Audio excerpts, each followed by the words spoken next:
As the sun set, I saw the first silhouettes across the field.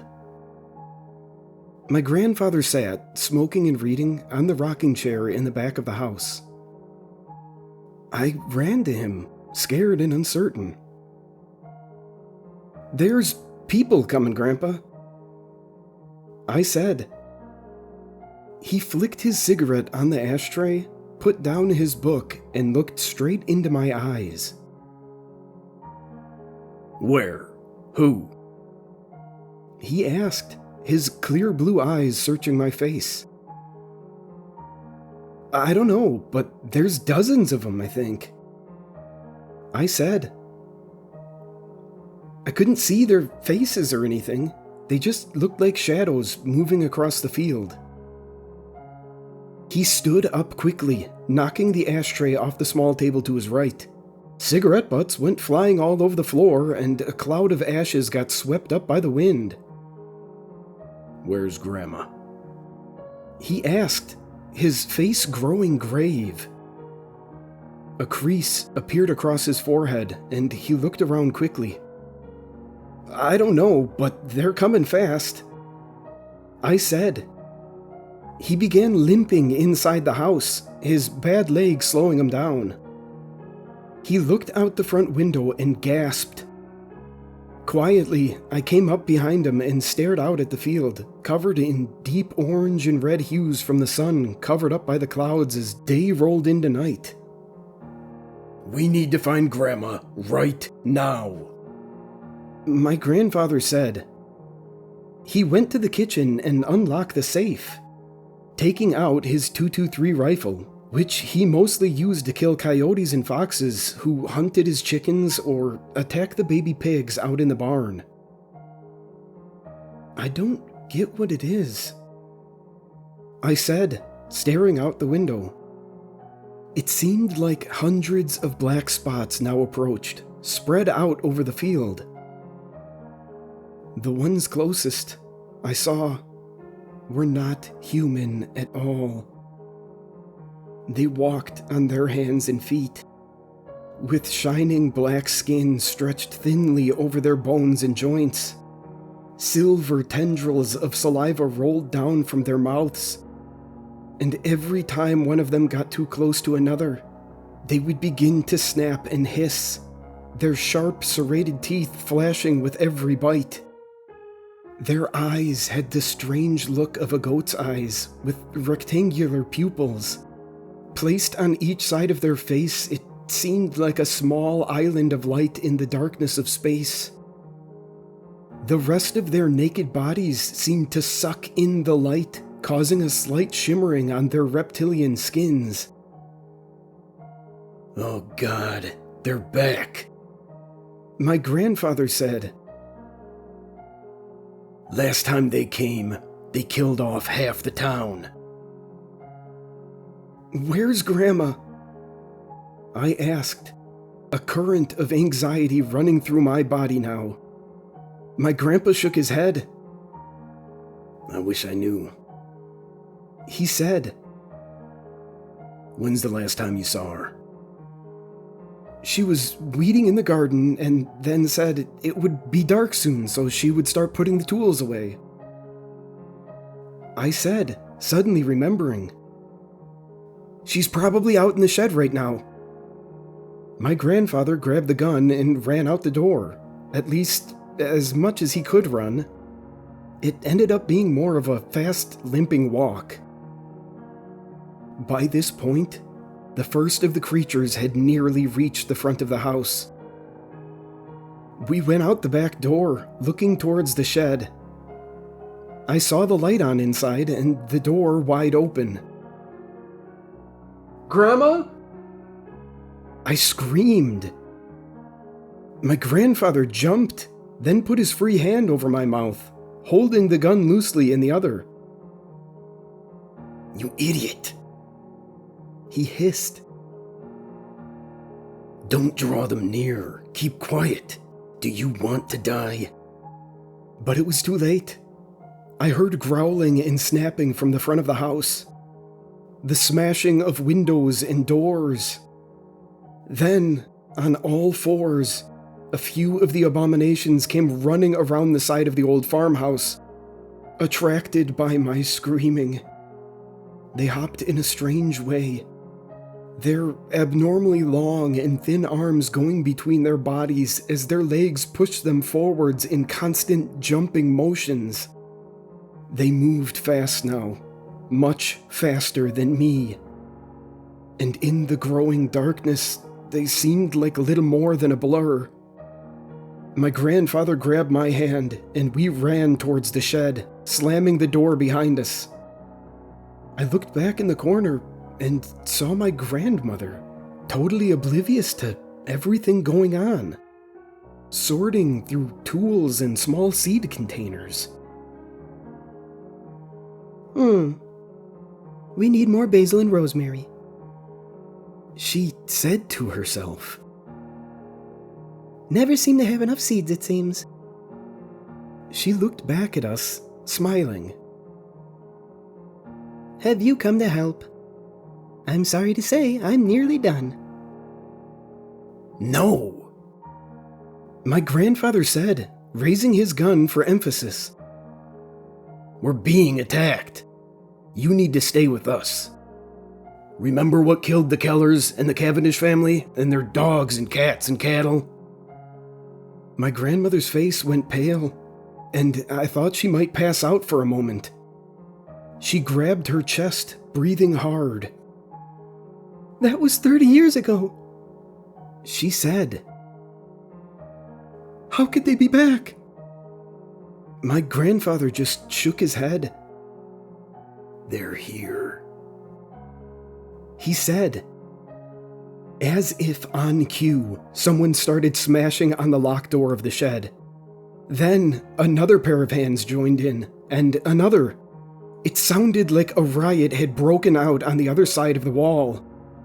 My grandfather raised the gun, as if to start shooting through the door. Then he checked his pocket and frowned. Damn it, should have grabbed more ammo, he said, rifling through a few bullets in his overalls. He looked like he had grabbed a couple dozen from the safe, though even with perfect aim, that wouldn't make much of a dent in the crowd of beasts I had seen. Go out the back door, my grandmother said. We'll go escape to the woods. We can come out at the Jefferson house if we take the dirt trail. Fine, my grandfather said, pushing me forwards and grabbing my grandmother's hand. He looked out the side door of the shed, the beasts still pounding on the front door, and I heard the wood begin to splinter and give way. Coast is clear, he said quickly, and we ran out through the field and towards the woods. Behind us, I heard the door fall, the last rotten beams shattering as the black creatures moved inside. What if they're already at the Jeffersons' place? I asked my grandfather in a low tone. We ran through the corn plants, though my grandmother and grandfather couldn't move very fast. I could hear the creatures howling with rage and sniffing the air from the shed behind us. Then we deal with it, my grandfather whispered. I heard the first heavy booming steps as the creatures gave chase, running over the corn plants and knocking them down with a wispy echoing sound. By the time we got into the forest, the creatures had circled us. Some had run ahead, and some followed close behind. But they kept a distance of 10 feet, as if simply watching and stalking. My grandfather stopped and raised his gun. With a deafening boom, he shot at the first silhouette he saw on the trail. The bullet went high, and with a deep growl, the creature disappeared into the brush. My grandfather motioned us forward, and we walked down the trail, close together in a group. Any time he saw the slightest movement, he would shoot in that direction. One of the creatures seemed to have been hit, and on the trail I saw black blood shining under the moonlight. Drops disappeared into the ferns and prickers that surrounded the trail, and for a moment, I thought I saw eyes gleaming through the brush. Then, they were gone. My grandmother reached out for my hand. "It's going to be okay," she said reassuringly, patting me. "We've survived this before. We'll make it this time." My grandfather shook his head, but he said nothing.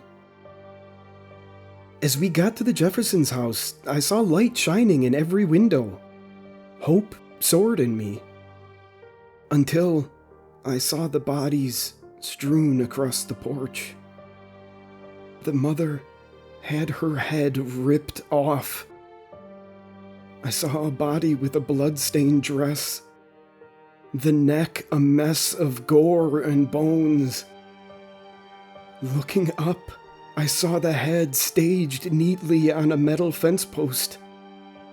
The spike driving into the throat. Her eyes looked blank, her expression a mask of terror. The mouth stood slightly open, and the lips looked blue. The rest of the family lay around her, disemboweled, their eyes ripped out, the soft flesh eaten off their faces. My grandmother pulled me to the side, looking over at my grandfather. Then she began laughing. He turned to her confused. My pets, she said in an insane voice. "They're here for you, though they take whatever they want. Hungry work, you know." What? My grandfather asked, a certainty and bitterness crossing his eyes as he stared at his wife with distrust. "I know you were sleeping with Miss Keller," my grandmother said, her eyes turning dark and her features savage. She grinned, showing all her teeth. My grandfather stepped back, muttering excuses and saying how it wasn't true. "You killed them?" he asked. "And you did all this?" "I did what I had to protect me and my grandson from monsters like you," she said, and with a nod of her head, the creatures came out of the woods, grabbing my grandfather and dragging him away. He shot his gun, emptying the clip and blowing apart the heads of 3 or 4. But a dozen more followed from behind, hissing and biting at the air. I heard his screams and the breaking of his bones as they savaged him, biting and stomping on him, ripping at his throat and face. Soon he disappeared into the darkness, and the last gurgling scream echoed back to us. My grandmother turned to me, her normal, placid, friendly expression back on her face. "Well?" she said. "That was quite a day. How about we go home and have some ice cream? I could really go for some ice cream." And so we turned around and left, and I never asked her about any of it. My grandmother recently died, and I found a book in the attic while cleaning out the farmhouse. It looked like it had a cover made of human skin. And in the middle, it said, in blood-red letters, "Summoning spells and necromancy."